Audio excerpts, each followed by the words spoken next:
Hello friends, my name is Pinky Kumari and I welcome you all on my YouTube channel Genesis Political Science.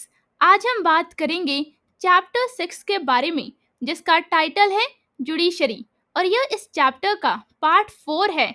आपसे मेरा ये request है कि इस video को देखने से पहले आप इसका पार्ट 1, पार्ट 2 और पार्ट 3 ज़रूर देखें और हम फॉलो कर रहे हैं आपकी NCERT text book that is Indian constitution at work. चलिए हम इस चैप्टर को एक सिंपल और इजी तरीके से समझने की कोशिश करते हैं डायरेक्ट आपके एनसीईआरटी टेक्स्ट बुक के पेजेस को रीड करके। आपसे मेरा ये रिक्वेस्ट है कि इस वीडियो को जब भी देखें आप अपने एनसीईआरटी टेक्स्ट बुक के साथ बैठें। Judicial activism has had manifold impact on the political system। आप कह सकते हैं कि न्यायिक सक्रियता मतलब जुडिशियल एक्टिविज्म का राजनीतिक व्यवस्था मतलब पॉलिटिकल सिस्टम पर अनेक प्रकार का प्रभाव पड़ा है। It has democratized the judicial system by giving not just to individuals but also groups access to the courts। आप कह सकते हैं कि इसने केवल व्यक्तियों को ही नहीं बल्कि समूहों को भी अदालतों तक पहुंच प्रदान करके न्यायिक प्रणाली को अधिक लोकतांत्रिक मतलब कि मोर डेमोक्रेटाइज बना दिया है। It has forced executive accountability. आप कह सकते हैं कि इसने कार्यपालिका मतलब एग्जीक्यूटिव को जवाबदेह मतलब अकाउंटेबल बनने के लिए मजबूर किया है। It has also made an attempt to make the electoral system much more free and fair. आप कह सकते हैं कि इसने चुनावी प्रणाली मतलब इलेक्टोरल सिस्टम को अधिक स्वतंत्र मतलब मोर फ्री और निष्पक्ष मतलब एंड फेयर बनाने का भी प्रयास किया है। The court asks candidates contesting elections to file affidavits indicating their assets and income along with educational qualifications so that the people could elect their representatives based on accurate knowledge। आप कह सकते हैं कि न्यायालय मतलब कोर्ट ने चुनाव लड़ने वाले उम्मीदवारों से कहा है कि वे अपने संपत्ति मतलब एसेट्स, आय मतलब इनकम और शैक्षिक योग्यता मतलब एजुकेशनल क्वालिफिकेशंस का विवरण हलफनामे मतलब कि एफिडेविट को आप हिंदी में और कह सकते हैं शपथ पत्र के रूप में प्रस्तुत करें ताकि जनता सही जानकारी के आधार पर अपने प्रतिनिधियों का चुनाव कर सके। There is, however, a negative side to the large number of PILs and the idea of a proactive judiciary.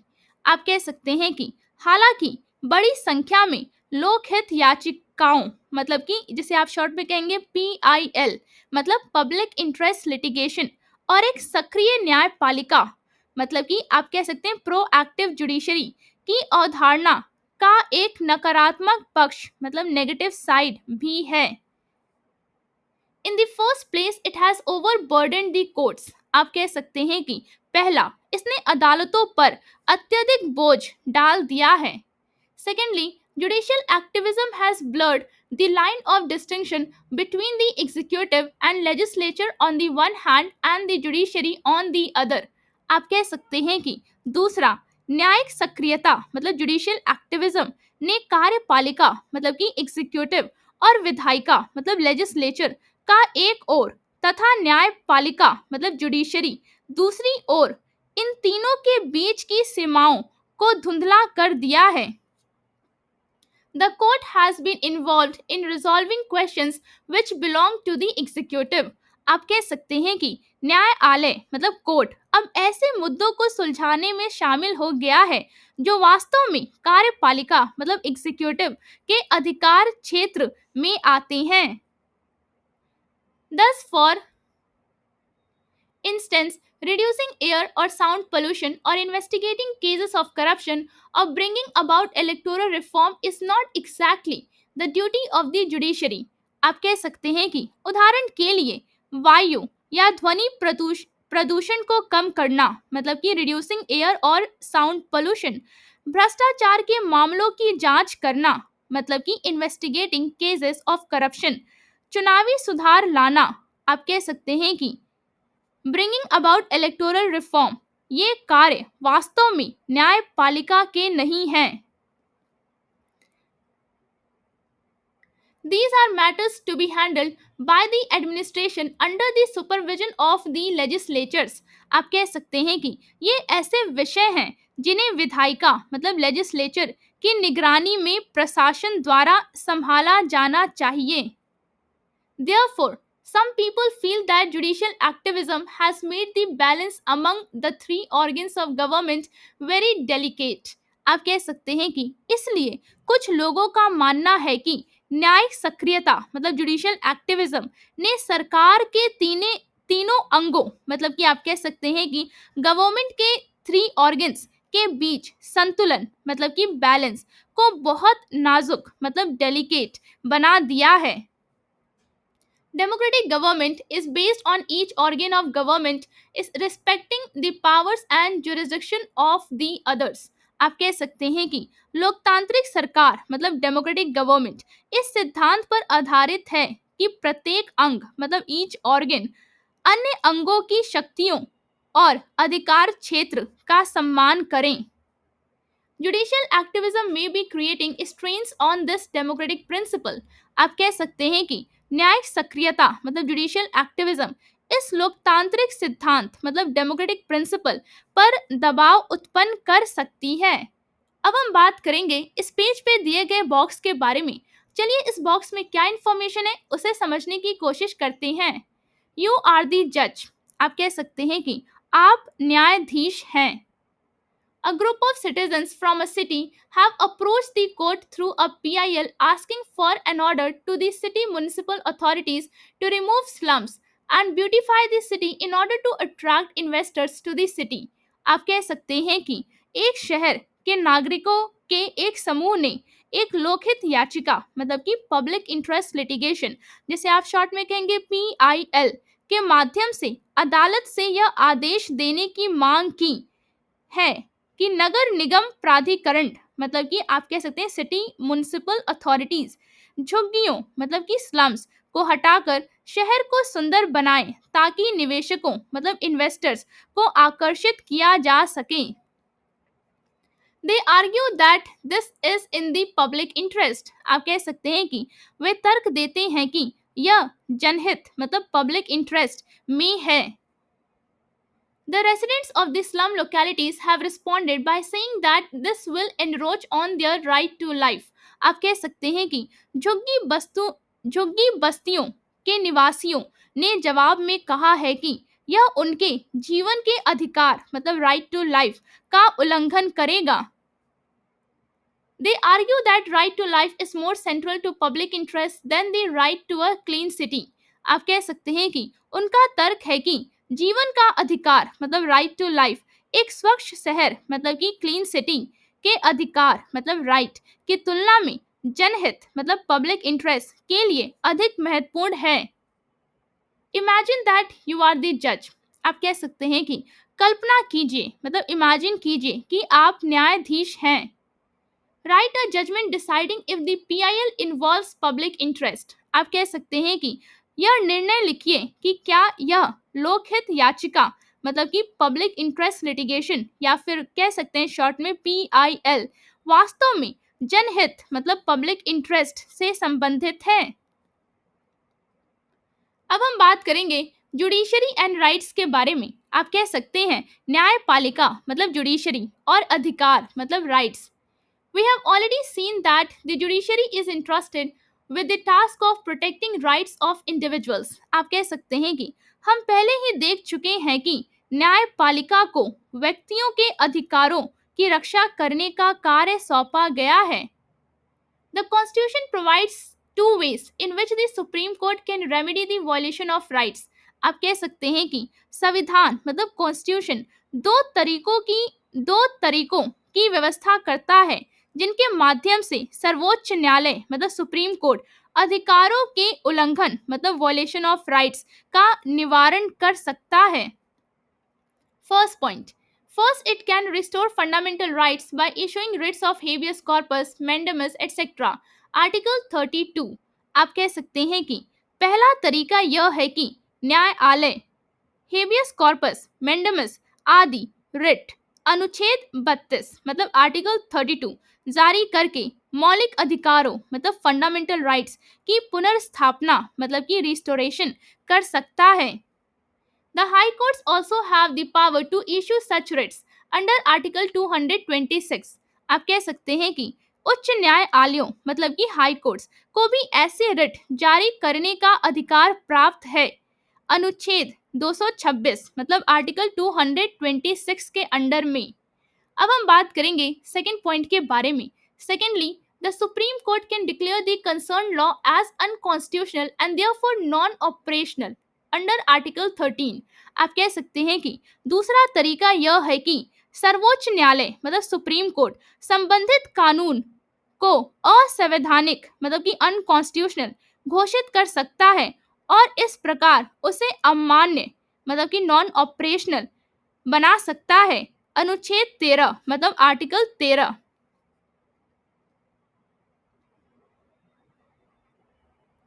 Together, these two provisions of the Constitution establish the Supreme Court as the protector of fundamental rights of the citizen on the one hand and interpreter of Constitution on the other।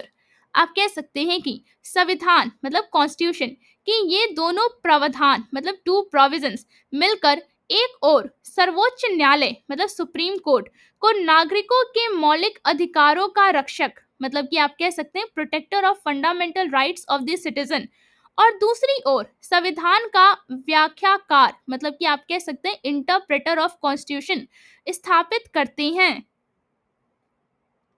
The second of the two ways mention above involves judicial review. आप कह सकते हैं कि ऊपर बताए गए दो तरीकों में से दूसरा तरीका न्यायिक पुनरावलोकन मतलब कि जुडिशियल रिव्यू या फिर आप इसे हिंदी में कह सकते हैं न्यायिक समीक्षा से संबंधित है। Perhaps the most important power of the Supreme Court is the power of judicial review। आप कह सकते हैं कि शायद सर्वोच्च न्यायालय मतलब सुप्रीम कोर्ट की सबसे महत्वपूर्ण शक्ति मतलब मोस्ट इम्पॉर्टेंट पावर न्यायिक पुनरावलोकन मतलब कि जुडिशियल रिव्यू की शक्ति मतलब पावर है। Judicial review means the power of the Supreme Court or High Courts to examine the constitutionality of any law if the court arrives at the conclusion that the law is inconsistent with the provisions of the Constitution. Such a law is declared as unconstitutional and inapplicable। आप कह सकते हैं कि न्यायिक पुनरावलोकन मतलब judicial review का अर्थ है सर्वोच्च न्यायालय मतलब कि सुप्रीम कोर्ट या उच्च न्यायालयों मतलब कि और हाई कोर्ट्स की वह शक्ति जिसके द्वारा वे किसी कानून की संवैधानिकता मतलब कॉन्स्टिट्यूशनैलिटी की जांच कर सकती हैं। आप कह सकते हैं कि judicial review means the power of the supreme court और high courts to examine the constitutionality of any law. यदि न्यायालय मतलब कोर्ट इस निष्कर्ष पर पहुंचता है कि कोई कानून संविधान के प्रावधानों के विरुद्ध है तो उस कानून को असंवैधानिक मतलब अनकॉन्स्टिट्यूशनल और अमान्य मतलब इनएप्लीकेबल घोषित कर दिया जाता है। आप कह सकते हैं कि if the court arrives at the conclusion that the law is inconsistent with the provisions of the Constitution, such a law is declared as unconstitutional and inapplicable। The term judicial review is nowhere mentioned in the Constitution। आप कह सकते हैं कि न्यायिक पुनरावलोकन मतलब judicial review शब्द का उल्लेख संविधान में कहीं नहीं किया गया है। However, the fact that India has a written constitution and the Supreme Court can strike down a law that goes against fundamental rights implicitly gives the Supreme Court the power of judicial review। आप कह सकते हैं कि फिर भी यह तथ्य कि भारत का एक लिखित संविधान है मतलब कि India has a written constitution और सर्वोच्च न्यायालय किसी ऐसे कानून को निरस्त मतलब कि आप कह सकते हैं स्ट्राइक डाउन करना या फिर कह सकते हैं आप रद्द कर सकता है जो मौलिक अधिकारों मतलब फंडामेंटल राइट्स के विरुद्ध हो अप्रत्यक्ष रूप से मतलब इम्प्लिसिट तरीके से सर्वोच्च न्यायालय मतलब सुप्रीम कोर्ट को न्यायिक पुनरावलोकन मतलब कि जुडिशियल रिव्यू की शक्ति मतलब पावर प्रदान करता है। Besides, as we saw in the section on jurisdiction of the Supreme Court, in the case of federal relations too, the Supreme Court can use the review powers if a law is inconsistent with the distribution of powers laid down by the Constitution.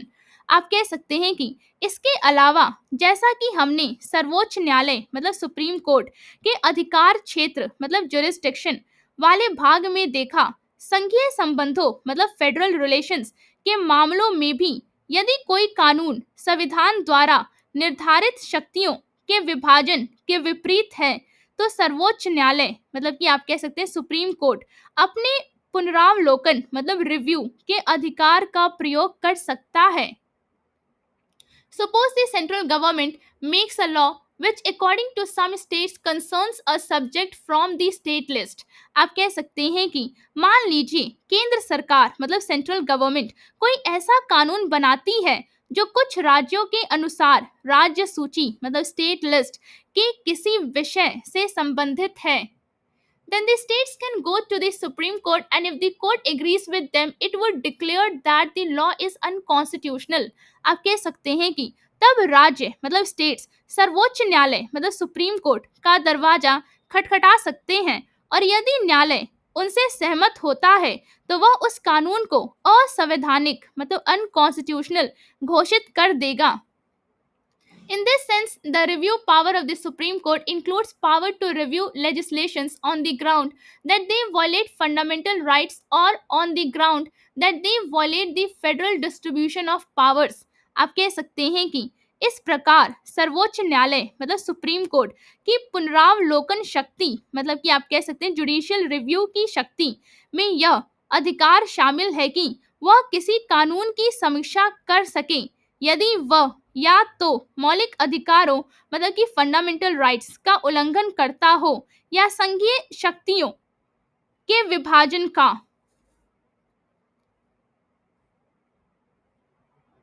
The review power extends to the laws passed by state legislatures also.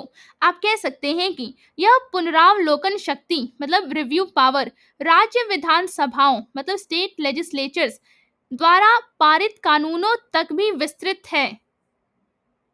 Together, the writ powers and the review power of the court make judiciary very powerful. आप कह सकते हैं कि सर्वोच्च न्यायालय के writ शक्तियां मतलब रिट पावर और पुनरावलोकन शक्तियां मतलब कि आप कह सकते हैं कि रिव्यू पावर मिलकर न्यायपालिका मतलब जुडिशरी को अत्यंत शक्तिशाली मतलब वेरी पावरफुल बनाती है। In particular, the review power means that the judiciary can interpret the constitution and the laws passed by the legislature. आप कह सकते हैं कि विशेष रूप से पुनरावलोकन शक्ति मतलब रिव्यू पावर का अर्थ यह है कि न्यायपालिका मतलब जुडिशरी संविधान मतलब कॉन्स्टिट्यूशन और विधायिका मतलब लेजिस्लेचर द्वारा पारित कानूनों की व्याख्या कर सकती है। Many people think that this feature enables the judiciary to protect the constitution effectively and also to protect the rights of citizens. आप कह सकते हैं कि कई लोगों का मानना है कि यह विशेषता न्यायपालिका मतलब जुडिशरी को संविधान मतलब कॉन्स्टिट्यूशन की प्रभावी रूप से रक्षा करने और नागरिकों के अधिकारों की सुरक्षा करने में सक्षम बनाती है। The practice of entertaining PILS has further added to the powers of the judiciary in protecting rights of citizens. आप कह सकते हैं कि लोकहित याचिकाओं मतलब पब्लिक इंटरेस्ट लिटिगेशंस जिसे आप शॉर्ट में कहेंगे PILS को स्वीकार करने की परंपरा ने नागरिकों के अधिकारों की रक्षा करने में न्यायपालिका की शक्तियों को और भी बढ़ा दिया है। अब हम बात करेंगे इस पेज पे दिए गए बॉक्स के बारे में। चलिए इस बॉक्स में क्या इंफॉर्मेशन है उसे समझने की कोशिश करते हैं। Did you know that the practice of public interest litigation is now becoming more and more acceptable in many other countries? आप कह सकते हैं कि क्या आप जानते हैं कि लोकहित याचिका मतलब पब्लिक इंटरेस्ट लिटिगेशन की प्रथा अब कई अन्य देशों में भी अधिक से अधिक स्वीकार की जा रही है। While many courts across the world, particularly in South Asia and Africa, practice some form of judicial activism comparable to that of the Indian judiciary, The Constitution of South Africa has incorporated public interest litigation in its Bill of Rights. आप कह सकते हैं कि दुनिया भर के कई न्यायालयों मतलब आप कह सकते हैं many courts across the world, विशेष रूप से दक्षिण एशिया मतलब साउथ एशिया और अफ्रीका में भारतीय न्यायपालिका मतलब कि आप कह सकते हैं कि भारतीय न्यायपालिका मतलब इंडियन इंडियन जुडिशरी के समान न्यायिक सक्रियता मतलब जुडिशियल एक्टिविज्म के कुछ रूपों का पालन करते हैं। आप कह सकते हैं कि while many courts across the world, particularly in South Asia and Africa, practice some form of judicial activism comparable to that of the Indian judiciary, दक्षिण अफ्रीका मतलब साउथ अफ्रीका के संविधान मतलब कॉन्स्टिट्यूशन ने अपने अधिकारों के विधेयक मतलब बिल ऑफ राइट्स में लोकहित याचिका मतलब पब्लिक इंटरेस्ट लिटिगेशन को शामिल किया है। आप कह सकते हैं कि the constitution of south Africa has incorporated public interest litigation in its Bill of Rights. Thus, in South Africa, it is a fundamental right of the citizen to bring before the Constitutional Court cases of violation of others person's rights. आप कह सकते हैं कि इस प्रकार दक्षिण Africa में मतलब साउथ अफ्रीका में किसी अन्य व्यक्ति के अधिकारों के उल्लंघन से संबंधित मामले को संवैधानिक न्यायालय मतलब कॉन्स्टिट्यूशनल कोर्ट में समक्ष लाना नागरिक का एक मौलिक अधिकार है। Do you remember that in the chapter on the rights we mentioned the right against exploitation? आप कह सकते हैं कि क्या आपको याद है कि अधिकारों मतलब राइट्स वाले अध्याय मतलब चैप्टर में हमने शोषण के विरुद्ध अधिकार मतलब राइट अगेंस्ट एक्सप्लॉयटेशन का उल्लेख किया था मतलब कि आप कह सकते हैं कि मेंशन किया था। This right prohibits forced labor, trade in human flesh and prohibits employment of children in hazardous jobs. आप कह सकते हैं कि यह अधिकार मतलब राइट जबरन श्रम मतलब फोर्स लेबर, मानव तस्करी मतलब ट्रेड इन ह्यूमन फ्लैश और बच्चों को खतरनाक कामों में लगाने पर प्रतिबंध लगाता है। आप कह सकते हैं कि and prohibits employment of children in hazardous jobs. But the question is, how could those whose rights were violated approach the court? आप कह सकते हैं कि लेकिन सवाल मतलब क्वेश्चन यह है कि जिनके अधिकारों का उल्लंघन हुआ वे न्यायालय तक कैसे पहुंच सकते थे। PIL and judicial activism made it possible for courts to consider these violations. आप कह सकते हैं कि लोकहित याचिका मतलब कि पब्लिक इंटरेस्ट लिटिगेशन या फिर शॉर्ट में कहेंगे PIL और न्यायिक सक्रियता मतलब जुडिशियल एक्टिविज्म ने यह संभव बनाया कि न्यायालय ऐसे उल्लंघनों पर विचार कर सके। Thus, the court considered a whole set of cases: the blinding of the jail inmates by the police, inhuman working conditions in stone quarries, sexual exploitation of children, and so on. आप कह सकते हैं कि इस प्रकार न्यायालय ने कई मामलों पर विचार किया। आप कह सकते हैं कि thus the court considered a whole set of cases जैसे पुलिस द्वारा जेल कैदियों की आंखें फोड़ देना मतलब the blinding of the jail inmates by the police, पत्थर की खदानों में अमानवीय कार्य स्थितियां मतलब कि आप कह सकते हैं कि वर्किंग इन आप कह सकते हैं कि in human working conditions in stone queries, बच्चों का यौन शोषण आदि। आप कह सकते हैं sexual exploitation of children and so on. This trend has made rights really meaningful for the poor and disadvantaged sections. आप कह सकते हैं कि इस प्रवृत्ति मतलब ट्रेंड ने गरीबों और वंचित मतलब कि पुअर एंड डिसएडवांटेज वर्गों मतलब सेक्शंस के लिए अधिकारों को वास्तव में सार्थक बना दिया है। आप कह सकते हैं कि this trend has made rights really meaningful for the poor and disadvantage sections. उम्मीद करती हूँ जो पेजेस आज हमने डिस्कस किया वो आपको एक सिंपल और इजी तरीके से समझ में आया होगा। अगर वीडियो अच्छा लगा हो तो लाइक और सब्सक्राइब करना ना भूलिए, शेयर जरूर करें और अपने दोस्तों को भी इस चैनल के बारे में बताइए। कमेंट्स में अपनी राय जरूर दें, बेल आइकन पे क्लिक करें ताकि अगला वीडियो मिस ना हो। In the end, I truly thank you for your time and support in watching this video.